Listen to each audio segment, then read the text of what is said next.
안녕하세요. 손하나의 서재에 오신 걸 환영합니다. 누구나 타인에게 인정받고 싶고 중요한 사람이 되고 싶다는 갈망이 있습니다.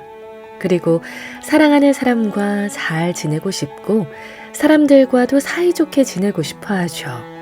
그런데 본심과 다르게 불쑥 말이 나올 때가 있습니다. 그래서 뜻하지 않은 오해를 부르고 사이가 어긋나기도 하죠. 무엇이 문제일까요? 바로 어떻게 표현해야 할지 모르기 때문입니다. 오늘은 여러분의 인생의 품격을 높여줄 예쁜 말투를 배워보시죠. 대화의 정석.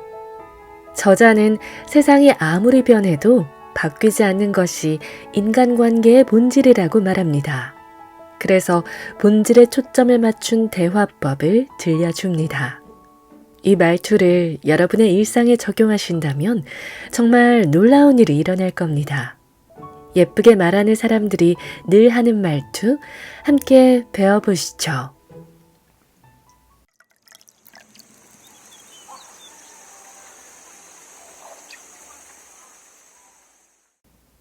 긍정적인 언어는 언제나 힘이 있다. 말은 그 사람의 인격이므로 일상 속 언어 습관을 다듬자. 부정어를 줄이고 긍정어 사용을 늘리기를 권한다. 아마 한국인이 제일 습관적으로 쓰는 부정적인 말은 아니, 이 말일 것이다. 이쪽 길로 가는 게 아닌가? 아니, 내가 다음 신호에서 우회전이라고 했잖아. 아니, 그러면 말을 정확하게 했어야지. 아니, 맨날 자기가 내 말에 집중해서 안 들으니까 이러는 거 아니야. 일상적으로 접할 수 있는 대화다. 누가 봐도 부부는 말다툼 중인데 아니라는 말이 싸움에 불을 지피고 있다. 아니는 아랫사람이나 대등한 관계에 있는 사람이 묻는 말에 부정하며 대답할 때 쓰는 말이다. 아니, 앉아. 아니, 안 먹어. 같은 식이다. 또 놀라거나 감탄스러울 때, 의아스러울 때 하는 말이기도 하다. 아니, 그럴 수가 있니? 아니, 벌써 도착했어? 아니, 이게 어떻게 된 일이야? 라고 말하는 경우다. 대부분은 첫 번째 쓰임처럼 상대방의 말을 부정할 때 쓴다. 감정을 상하게 하는 아니. 좋은 관계를 맺기 위해서 아니라는 말을 빼자는 영상을 인스타그램에 올렸다. 이 영상은 올리자마자 수많은 사람이 공유하고 자신의 연인과 가족, 친구를 태그해서 추천했다. 글을 쓰는 현재 영상을 올린 지 몇 달이 지났는데 조회수는 490만 회, 댓글은 5천여 개가 달렸다. 댓글에는 아니라는 말을 안 하면 어떻게 말해요? 아니를 빼니까 말이 안 나와요. 아니 없이는 못 살아. 라는 재미있는 글이 다수였다.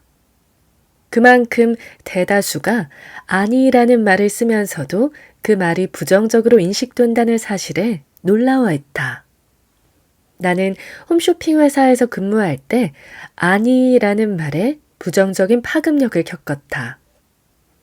아니, 제가 하고 싶은 말은 이 상품은 원래 했던 것처럼 브랜드를 확실하게 보여줘야죠. 아니, 그것보다 이번에는 시험부터 가는 게 낫지 않아요? 지난번 매출도 그렇고. 아니, 잠시만요. 제가 먼저 얘기 좀 할게요. 지난번 방송을 떠나서 완전히 신제품을 판다고 생각하고 의견을 내면 좋겠어요. 아니, 그게 아니고 지금 중요한 걸 놓치고 있는 것 같은데 무슨 지난번 방송을 떠나서 생각합니까? 홈쇼핑 회사는 방송을 통해 상품을 판다. 365일 쉬지 않고 방송이 이루어지기 때문에 상품도 많고 회의도 잦다. 나는 하루에 평균 4개 회의에 참여하곤 했다. 회의는 목표 매출액 100%를 달성하기 위해 생방송에서 상품을 어떻게 팔아야 할지 전략을 짜는 시간이다. 쇼호스트, PD, MD, 제조사 관계자가 참석하는데 회의 분위기는 여느 회사들과 비슷하다. 몸이 건조하거나 형식적이라고나 할까? 그래도 알아서 팔리는 상품은 매출이 원체 높아서 회의 분위기가 밝다. 이와 반대로 지난 방송에서 매출이 떨어졌거나 실수가 있었다면 회의 분위기는 침울하다. 매출과 무관하게 일에 감정을 더하는 사람은 자신과 맞지 않는 사람하고 방송하는 게 내키지 않아서 회의하는 동안 언짢은 내색을 드러낼 때도 있다. 이때 입에 처음 붙는 말이 아니다. 앞사람이 한 말을 반박하고 자기 주장을 앞세운다. 당신의 의견보다 나의 의견이 낫다는 식이다. 결국에는 입김이 세고 권한을 더 가진 사람의 주장을 따른다. 그럴 때마다 이것이 회의인가 하고 나는 의문을 품곤 했다. 우리는 목표가 같은데 왜 서로 비난하는 걸까? 아니라는 말을 빼고 말하자. 아니라는 말이 빠지면 긍정문이 된다. 이 점을 활용해서 회의에서 상대방의 의견을 반박하지 않고 자신의 의견을 내자. 상대방의 의견과 엮어서 나의 의견을 제시하지 않고 상대방의 의견은 그것대로, 내 의견은 따로 낸다. 여러 의견을 내고 함께 의논한 뒤 가장 나은 전략을 결정하는 게 회의다. 회의에서 어떤 말이든 할 수 있는 분위기가 조성돼야 회사가 발전한다. 우리의 목표는 하나라는 점을 기억하면 아니라는 말이 튀어나오거나 상대방의 말을 반박하지 않을 수 있다. 이번에는 시험부터 가는 게 낫지 않아요? 이런 부정의문문은 긍정의문문으로 바꾸자. 이번에는 시험부터 가는 게 어때요? 라고 바꿀 수 있다. 이 길로 가는 게 괜찮지 않을까요? 이 말은 이 길로 가는 게 어때요? 빨리 먹어야 하니까 샌드위치가 좋지 않을까요? 이 말은 빨리 먹어야 하니까 샌드위치 어때요? 로 전환하자. 나의 의견에 동의를 구하고 싶을 때는 긍정의문문이 효과적이다. 왜냐하면 부정의문문은 보통 자신이 없을 때 쓰는 말이기 때문이다. 예를 들어 점심으로 뭘 먹을지 물으면 오늘은 비도 오니까 칼국수가 어울리지 않을까요? 라고 말한다. 솔직히 말해서 사람들이 칼국수를 맛있게 먹을지 자신이 없을 수 있다. 여자친구가 애인에게 어떤 옷이 더 나은지 물어보면 애인은 원피스가 더 격식 있어 보이지 않아? 라고 말한다. 사실은 원피스와 투피스가 무슨 차이가 있는지 잘 모르는 것일 수 있다. 확신이 있으면 긍정문으로 짧게 말한다. 칼국수집 가요. 거기 진짜 맛있어요.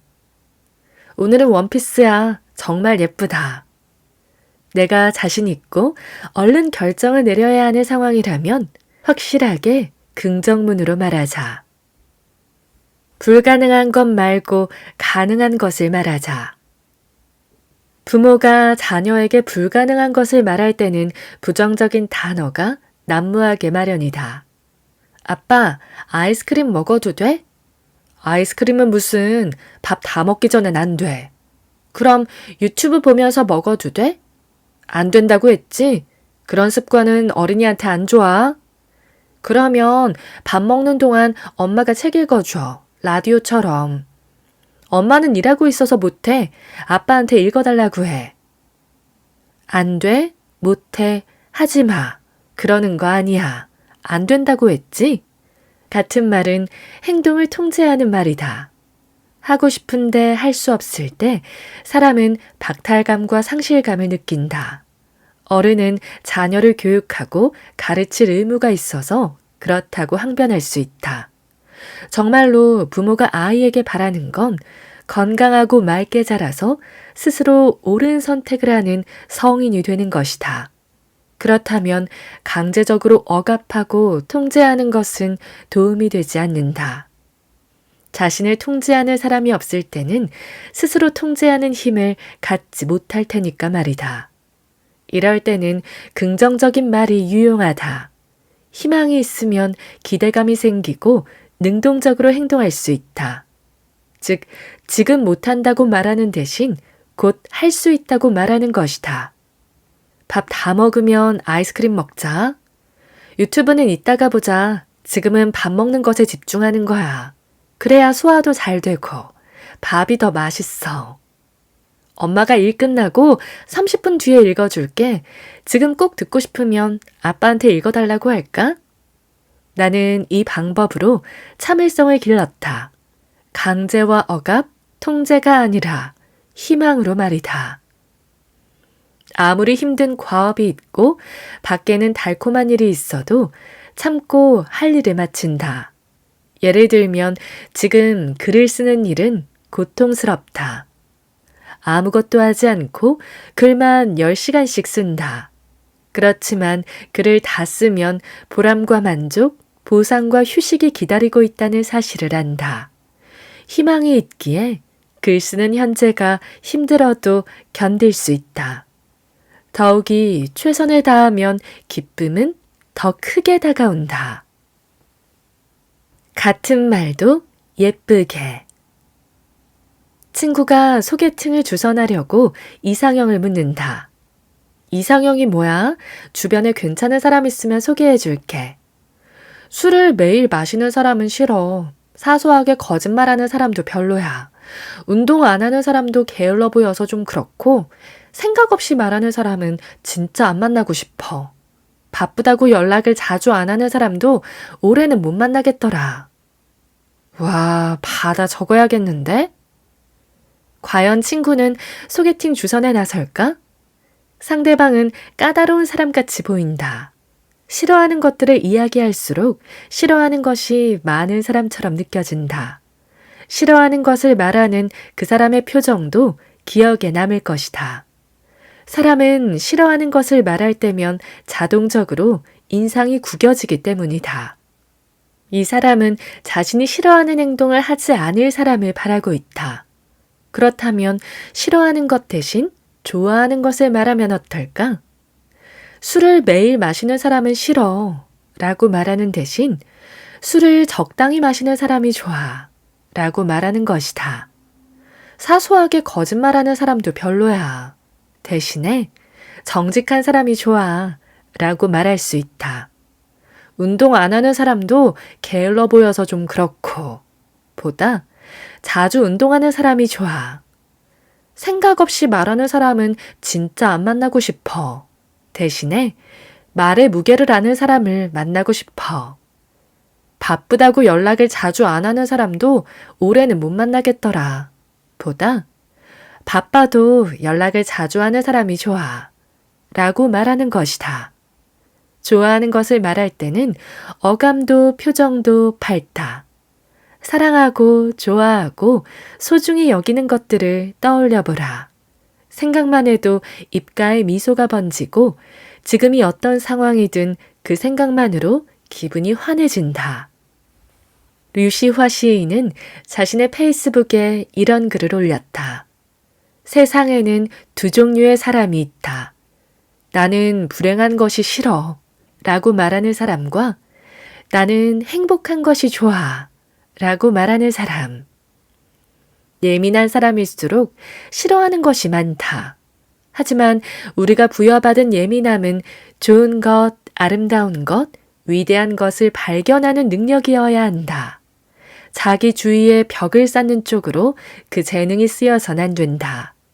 자신이 좋아하는 것으로 자신을 정의하라. 평가를 가장한 칭찬의 말. 칭찬이 평가에서 비롯되는 경우가 있다. 가령 나는 네가 약속을 잘 지켜서 좋아 라는 말이 평가에서 나온 칭찬이다. 나는 자기가 항상 멋있어서 좋아. 우리 아들이 공부를 잘해서 엄마는 너무 기뻐. 넌 언제나 씩씩해서 좋아. 어른한테 인사도 잘하고 착하네. 이런 말들이 평가에서 비롯된 칭찬이다. 그런데 이것은 진정 상대방을 위한 말일까? 상대방은 이 말을 듣고 기분이 좋을까? 나는 그렇게 생각하지 않는다. 상대방을 위한 말이 아니라 내가 중심에 있는 말이기 때문이다. 자신이 바람직하다고 정해놓은 기준에 부합하는 행동을 상대방이 했을 때 하는 말로 칭찬을 가장한 평가라 할 수 있다.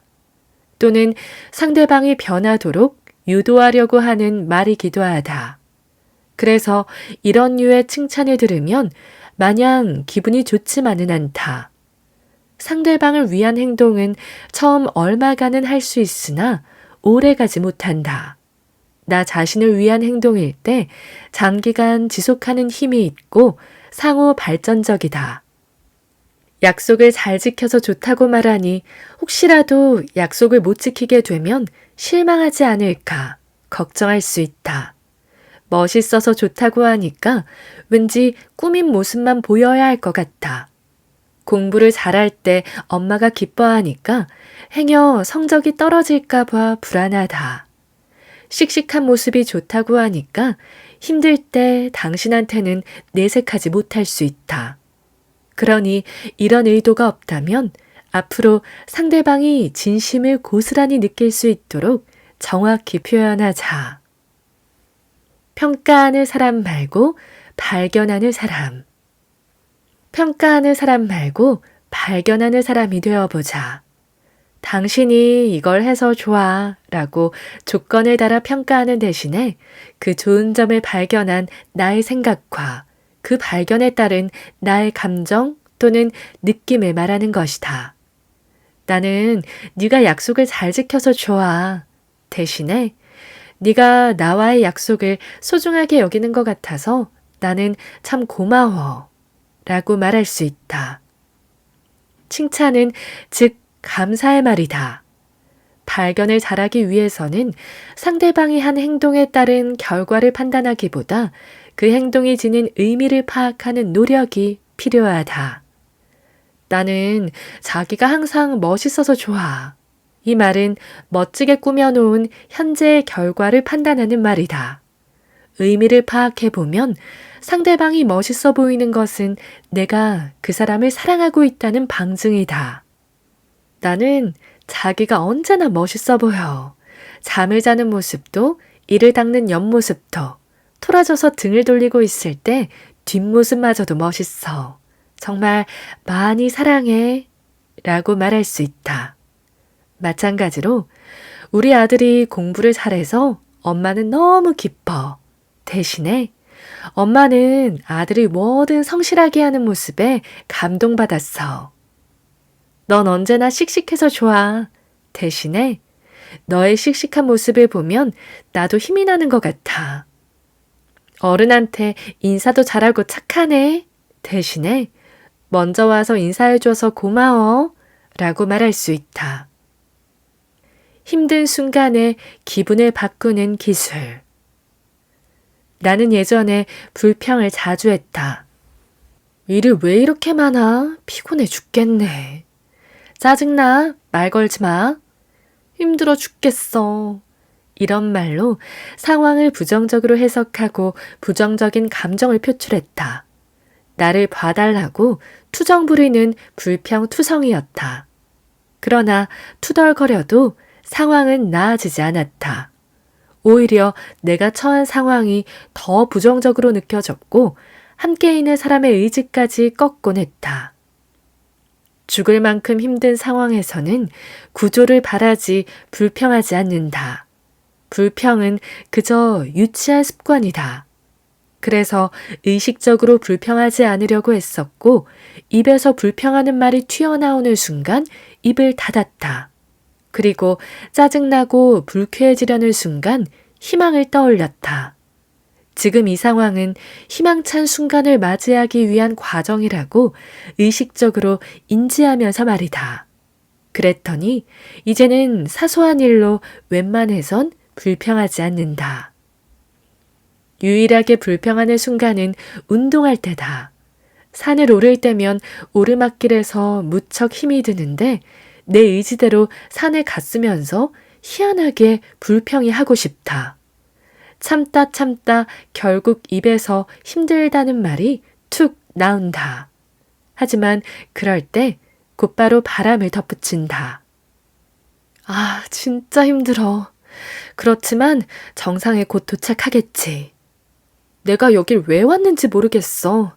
그래도 결국에는 올라갈 거라는 걸 알아. 이렇게 정말 소리내서 말하면 참을 만하다.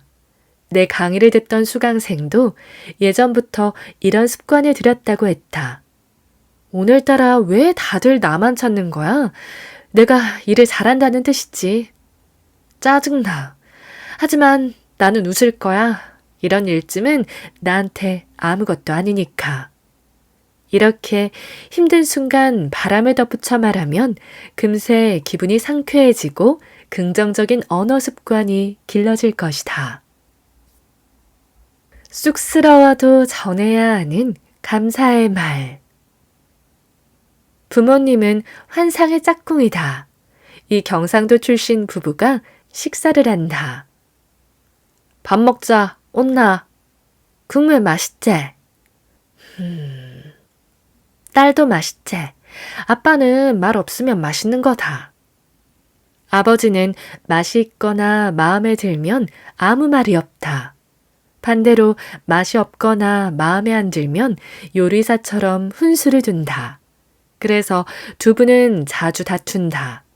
이런 부모님이 아직까지 부부의 연을 이어갈 수 있는 건 아버지가 매일 어머니에게 다정한 메시지를 보내기 때문이다. 밖이 추우니까 따뜻하게 입고 나가요. 사랑해요. 가족이니까 더 표현하면 좋은 말. 가족이니까 감사한 게 더 크다. 여기서 가족은 법적 관계에 국한된 말이 아니라 모든 형태의 가족을 의미한다. 같이 살고 있고 가족처럼 나를 아껴주는 친구와 연인, 이웃, 주변 사람까지 포함한다. 나를 나답게 살게 해주는 사람들, 더 살고 싶은 마음이 들게 하는 사람들, 세상을 살아갈 이유인 사람들 말이다. 이들에게 우리는 감사의 마음을 표현해야 한다. 사랑을 받고 있다는 것, 그리고 사랑을 줄 대상이 있다는 것은 경이로운 일이다. 감사한 마음을 간직한 채 그대로 두지 말고 언어화하자.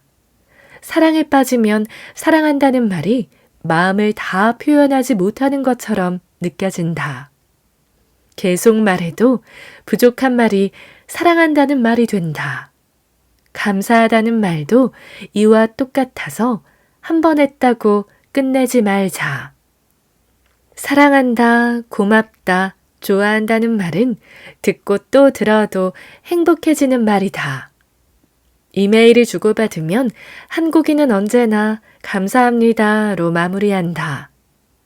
업무상 메시지로 연락할 때도 식당에서 계산하고 나올 때도 마찬가지로 감사의 인사를 전한다. 어른은 아이에게 고맙습니다 라는 말을 가르치고 모르는 사람이나 낯선 사람에게도 감사하다는 말을 수시로 하고 산다. 그렇게 하루에도 남들에게 수없이 감사하다고 말하는데 가족한테는 얼마나 자주 하는가? 가족에게도 매일 말해보자. 감사하다는 말이 가슴에 닿으려면 감사하다는 말은 입에 발린 소리처럼 하면 마음에 가닿지 않는다. 예를 들어 방을 말끔히 청소한 가족에게 방이 진짜 깔끔하다. 언제 이렇게 다 치운 거야? 진짜 고마워. 라고 말하는 건 거칠애로 하는 말이 될 수 있다. 상대방이 방을 깨끗이 치울 때의 마음을 헤아려 주거나 방을 청소한 노력과 과정에 대해 고마워하고 있지 않기 때문이다. 단순히 방이 깨끗해진 결과에 자신의 기분이 좋아져서 감정에 치우쳐 고맙다고 말한 것이다. 앞으로 상대방이 계속 방을 깔끔히 치워주길 바라는 마음도 있을 것이다. 내가 한 말이 상대방의 가슴에 닿으려면 상대방의 행동을 사실적으로 표현하고 그 행동에 대한 나의 생각과 그 행동이 나에게 일으킨 느낌을 분리해서 말하자. 이때의 느낌은 고마움, 안도감, 평온함, 깨달음, 자신감, 믿음, 위로 등이다. 바꿔서 말하면 이렇게 표현할 수 있다. 내가 방을 어질러 놓고 나갔는데 호텔처럼 깨끗해졌어. 그런데 당신은 짜증도 안 부리고 생색도 안 내고 너그럽게 웃고 있네. 치우느라 몇 시간 동안 고생했겠다. 언제나 나를 배려해주는 당신에게 항상 미안하고 정말 고마워. 평소 당연하게 여긴 가족의 사소한 배려를 떠올려 보자. 그리고 그 행동들을 깊이 헤아려 고마운 마음을 고스란히 전해보자. 기프티콘으로는 부족하다. 생일이나 감사한 일로 온라인 선물 쿠폰인 기프티콘을 보내기도 한다. 그러나 기프티콘은 고마움을 전하는데 한계가 있다. 대형 프랜차이즈 커피 브랜드 쿠폰을 보내며 이거 마시고 힘내 라면 괜찮지만 특별한 날에 감사한 마음을 기프티콘으로 전하기에는 부족하다. 기프티콘은 상대방을 생각해서 보내기보다 나의 감사한 마음을 재빨리 전달해 털어내려는 의도가 크다. 도움을 받아 빚진 기분에서 벗어나고 싶은 것이다. 그 정도 사이라면 그래도 된다. 그렇지만 친밀한 사이고 깊은 감사의 마음이 있다면 제대로 표현하자. 감사한 마음을 온전히 전하는 것이 인간관계를 돈독히 할 기회다. 선물을 주고 싶다면 고마운 사람에게 의미 있거나 그가 원하는 것을 주자. 무엇을 필요로 하는지 관찰하면 쉽게 알 수 있다. 선물하는 게 쑥스럽고 뭔가 선심을 쓰는 것 같이 보일까 봐, 상대방이 부담스러울까 봐 머뭇거리게 될 때가 있다.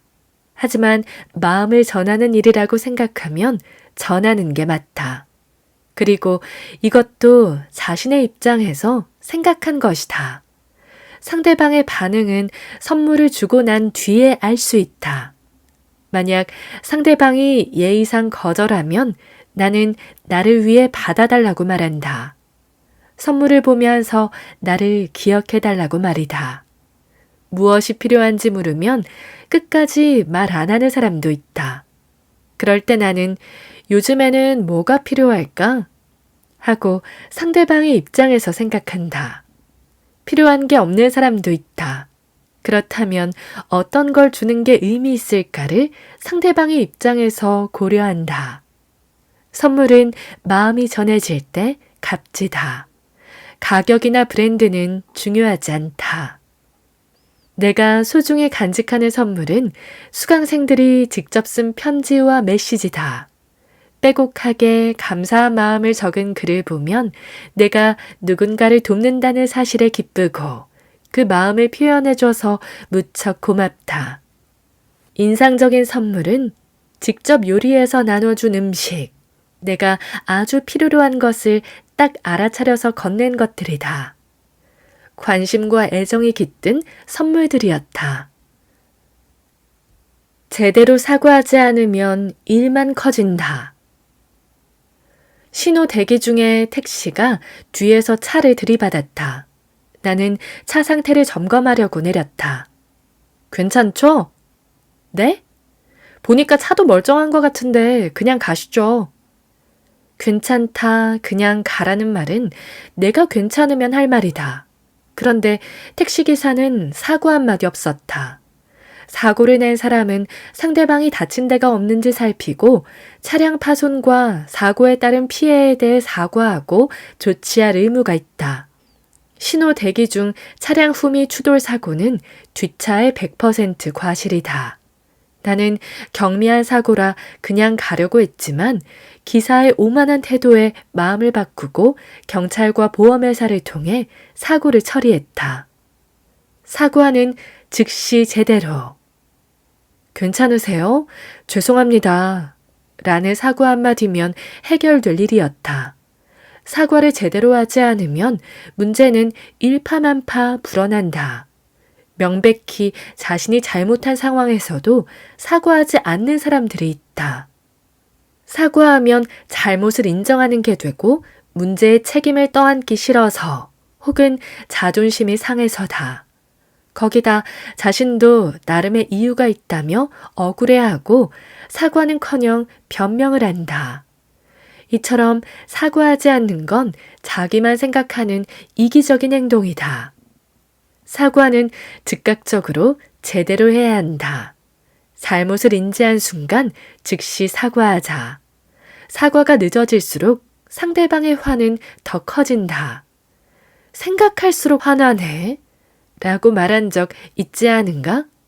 분노의 불길이 걷잡을 수 없이 번질 수 있다. 일단 죄송합니다 라는 사과의 말을 제일 먼저 한 다음 자신이 잘못한 행동을 사실적으로 표현한다. 자신의 행동으로 인한 상대방의 느낌, 기분, 감정, 마음을 헤아리고 그 일에 대해 사과한다. 택시 기사는 이렇게 말하면 좋았을 것이다. 죄송합니다. 괜찮으세요? 다친 데는 없으세요? 제가 깜빡 졸아서 브레이크 페달을 밟고 있다가 놓치는 바람에 사고를 냈습니다. 갑자기 부딪혀서 놀라셨겠어요. 사고 나서 속상하실 텐데 정말 죄송합니다. 어떻게 처리해 드릴까요? 참고로 교통사고를 발생시킨 운전자는 도로교통법에 따라 피해자를 구호하고 피해자에게 자신의 이름, 연락처, 주소 등의 인적 사항을 제공한 후 경찰에 신고 조치해야 한다. 잘못한 부분을 정확히 뉘우쳐야. 사과를 했는데도 상대방이 무슨 잘못을 했는지 다시 말해봐 라고 할 때가 있다. 상대방이 사과를 받아들이지 않는 게 아니라 자신이 엉뚱한 것을 사과했기 때문이다. 그건 사과가 아니다. 가령 당신은 술을 진탕 마시고 집에 들어온 다음 날 아내에게 이렇게 사과한다. 잘못했어. 다시는 술 안 마실게. 용서해줘. 이 말은 틀렸다. 아내는 단순히 당신이 술에 취해서 화가 난 게 아니다. 그러니 술을 안 마시겠다는 것은 화를 풀어줄 대안이 될 수 없다. 이때 아내는 당신에 대한 믿음이 파괴되고 있다. 술을 마셔도 인사불성으로 취하지 않고 집에 들어오기로 한 약속. 술을 마실 때 걱정되니까 연락을 받아달라는 약속을 지키지 않은 당신에 대한 신뢰가 붕괴된 것이다. 사소한 약속도 지키지 않는 당신으로 인해 두 사람의 미래까지 불안해진 것이다. 이 사람을 평생의 동반자로 믿고 의지할 수 있을지 걱정도 된다. 또 둘이 한 약속을 소중하게 생각하지 않는 것은 사랑이 식었다는 뜻이 아닐까 염려하기도 한다. 그러니 제대로 사과하려면 이렇게 말해야 한다. 정말 미안해. 내가 어젯밤에 술을 마시고 인사불성으로 집에 들어왔어. 연락도 받지 못했고 당신과 한 약속을 지키지 못했어. 나한테 실망했고 속상했지? 내가 약속을 어겨서 다른 말도 믿을 수 없다고 생각할 것 같아. 나를 신뢰하지 못하게 해서 미안해. 변화는 자신이 어떤 점을 잘못했는지 정확히 깨달은 지점부터 시작돼야 한다. 사과는 받아들여질 때까지. 사과하자마자 용서해달라거나 한 번만 봐달라고 사정하거나 화를 그만 내라며 마음을 풀라고 말하는 사람이 있다. 그렇게 말하면 화를 더 키운다. 사과하는 사람 자신을 위한 말이기 때문이다. 상대방이 얼른 사과를 받아들여서 이 불편한 상황이 속히 끝나기를 바라는 것이다. 진정으로 상대방을 위한다면 마음이 풀릴 때까지 사과해야 한다. 언제까지 사과할 수 없지 않냐고 말할 수 있다. 사과는 상대방이 받아들일 때까지 하는 것이다. 매일같이 찾아가서 무릎을 꿇고 사과하라는 말이 아니다. 미안한 마음을 갖고 살아가라는 뜻이다. 상대방도 마음이 무겁고 힘들고 괴로울 것이다. 잘못한 사람이 상황을 그렇게 만든 것이다. 그러니 미안한 마음을 가지고 잘못에 따른 책임을 통감하며 살아야 한다. 가까운 사이라면 책임감 있게 변화하는 모습을 보여주려고 노력하자. 약속하면 행동으로 보여주자. 술 안 마실게. 같은 지키지 못할 약속을 하지 말고 다시 믿음을 쌓을 수 있도록 행동하자. 술을 마실 때도 연락이 오면 잘 받고 술을 마셔도 멀쩡한 모습으로 집에 들어가고 귀가하기로 한 시간에 집에 들어가면 된다. 이 일관된 행동을 상당 기간 지속하는 모습을 보이면 두 사람 간의 믿음은 다시 회복될 수 있다. 이제 술 때문에 내 속을 안 썩이네? 라는 말이 나오면 그제야 용서할 마음이 드는 것이다. 한편 또 옛날 얘기하는 거야? 나도 시작해볼까? 당신은 진짜 뒤끝이 길어. 라며 되려 상대방을 타박하는 사람이 있다. 잘못한 것은 끝까지 잘못한 것이다. 또 용서했다고 해서 잘못한 사실이 무마되는 게 아니다. 잘못은 잊지 않아야 또다시 반복하지 않는다. 기회가 있다면 이런 말로 한 번 더 사과하고 고마움을 전하자. 당신한테 늘 믿음을 주고 싶어. 나 정말 노력하고 있어. 앞으로도 계속 나를 믿어주길 바라. 지켜봐줘. 그동안 속상하게 해서 정말 미안했어. 다시 믿어줘서 고마워. 늦었더라도 꼭 사과하기. 우리는 마음 한구석에 가까운 사람들을 향한 미안한 마음이 있다. 밥 먹으라는 말에 짜증을 내고 집에 조심히 오라는 소리에 버럭 화를 냈다. 타인으로 인해 기분 나쁜 감정을 아무 상관이 없는 사람에게 풀었다. 방문을 쿵 닫아서 거실에 얌전히 있는 가족을 놀라게 했다. 통화하다가 화를 못 참고 전화를 끊어버렸다.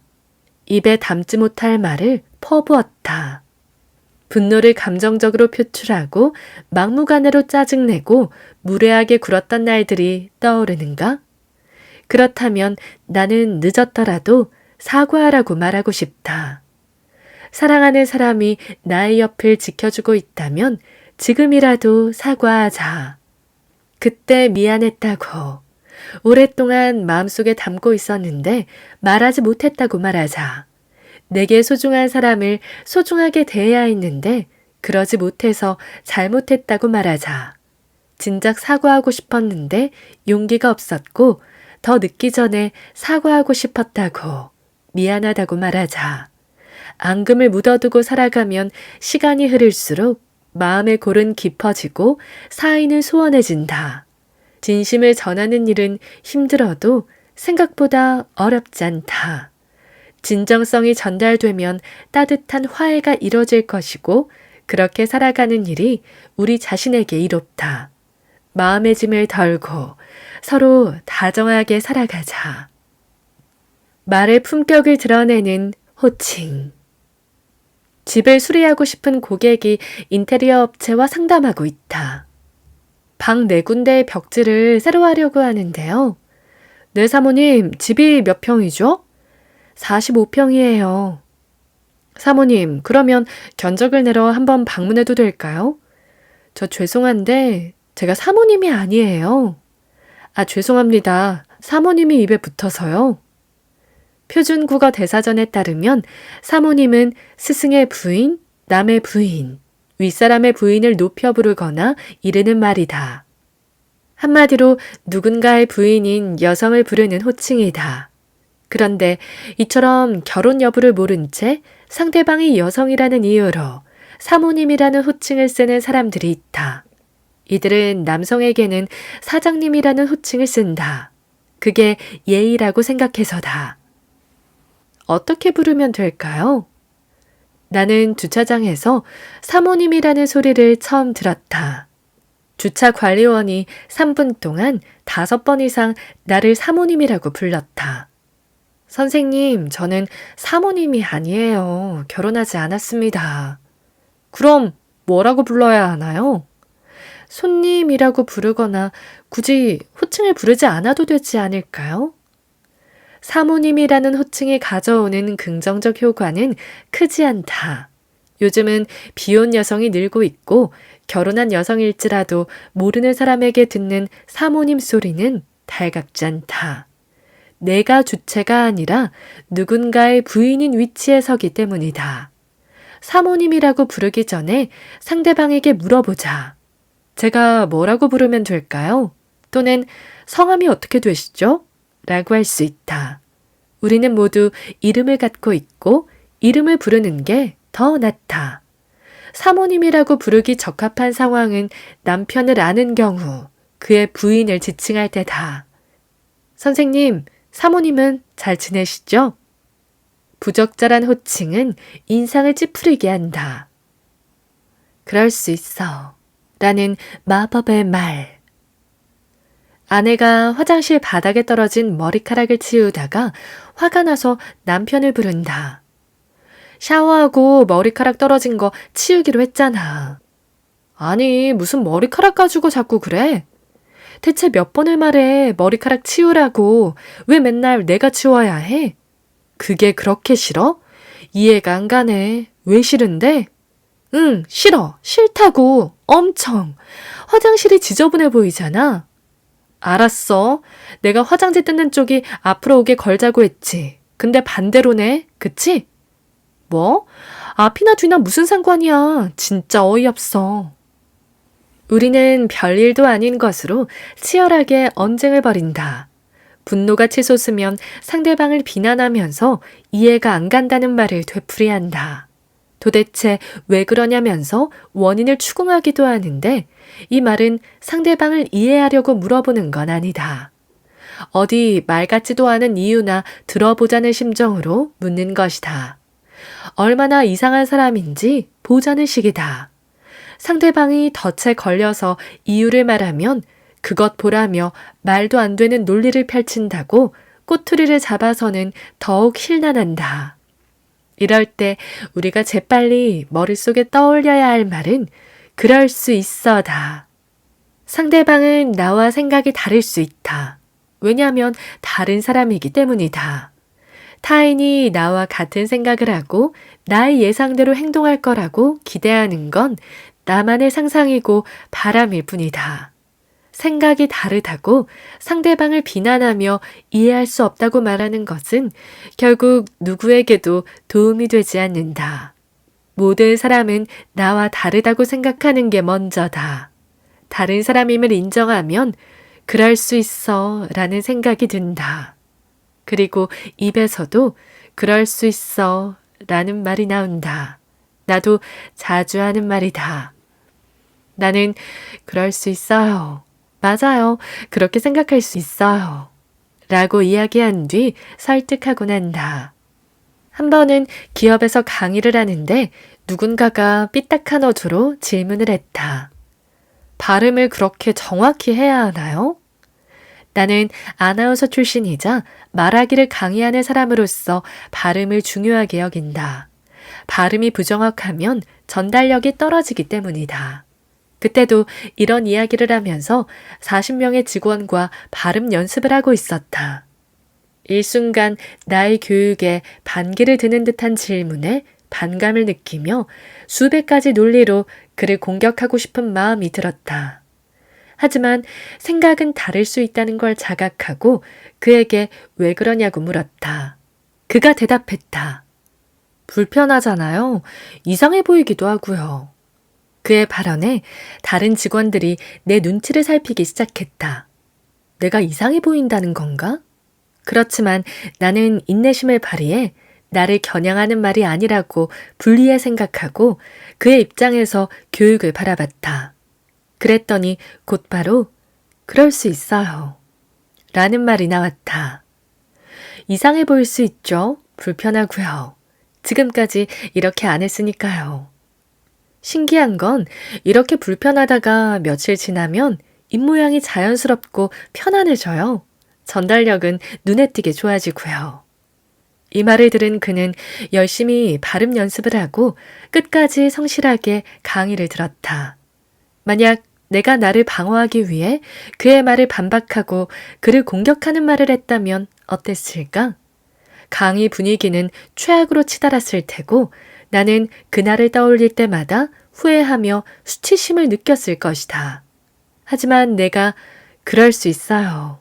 라는 말로 그의 생각에 동의했더니 그는 곧바로 태도를 바꿔 나의 말에 귀를 기울였다.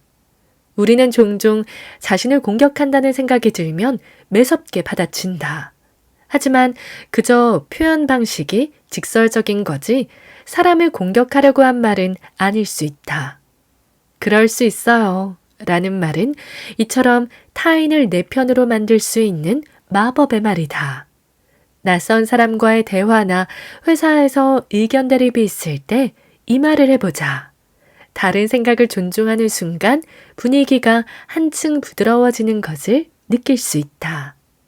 다만 누군가가 자꾸 나의 행동을 이해시켜 달라면서 설명을 요구하면 경계해야 한다. 그것은 내 생각이 맞고 네 생각은 틀리다는 인식에서 나오는 말이다.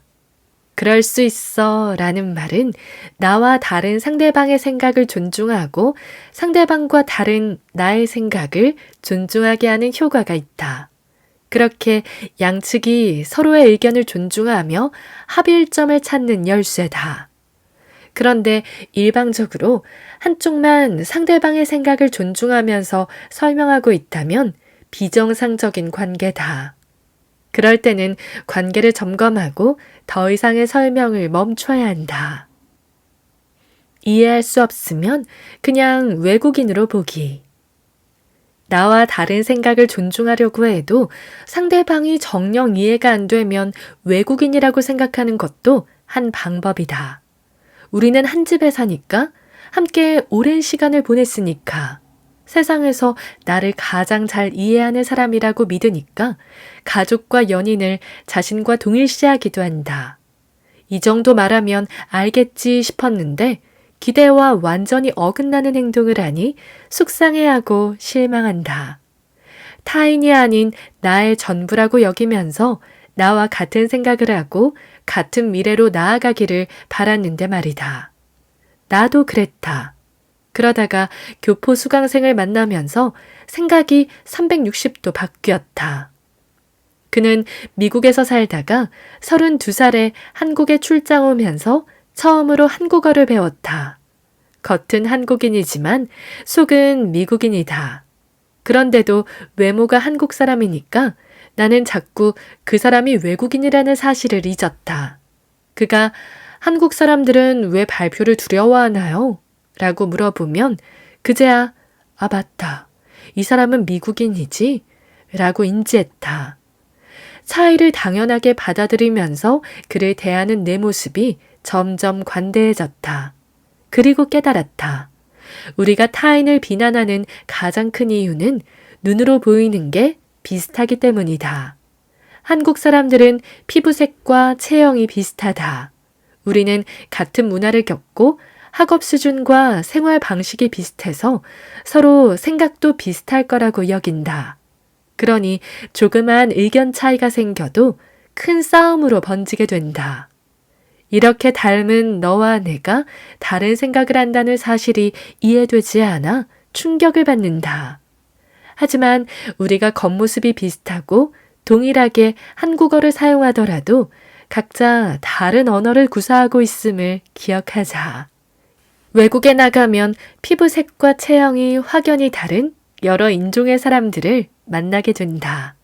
자연스럽게 다름을 인식하며 식습관이나 문화, 언어 표현 방식이나 제스처가 달라도 그러려니 받아들인다. 독특한 행동을 해도 외국인이라 그런가 보다 하고 넘어간다. 바로 이런 관대함을 가까운 사람들에게 베풀자. 내 말을 잘 알아듣지 못하면 외국인을 대하듯 다시 정확하게 표현하자.